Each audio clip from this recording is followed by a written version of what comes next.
It's hard to imagine there are potentially more serious continuing problems retaliatory unfolding airstrikes on amidst Gaza for the seventh day in response to Hamas's firing of rockets into Israel. Israel's anti-drone defense system has proven largely effective against those rockets, but not entirely. Israeli defense forces say at least 8 Israelis have been killed. Do you support the violent dispossession of me and my family?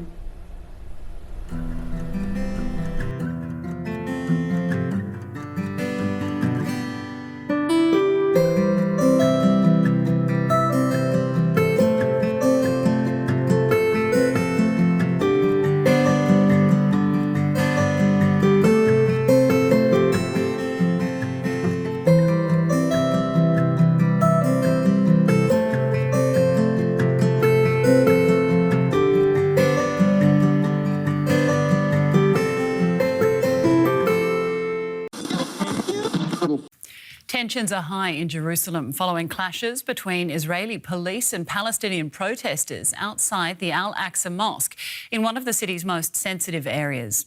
More than 150 people were injured in the violence. Palestinian anger has been fuelled by possible evictions in mainly Arab East Jerusalem to make room for Jewish settlers. A court decision is expected in the coming days with fears of more unrest. There may be calls for a ceasefire, but we're not seeing it here. In fact, the conflict is widening beyond the Gaza Strip.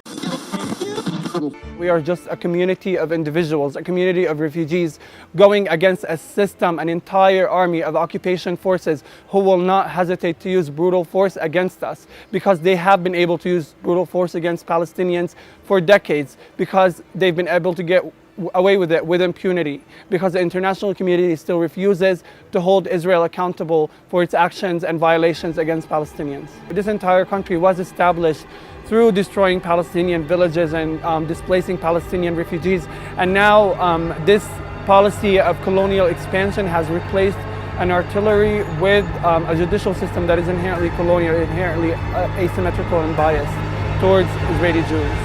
We're going to face this eviction by being steadfast, by being persistent, by not leaving our homes, our rightful homes. We're going to fight until our very last breath, very last breath, very last breath, very last breath.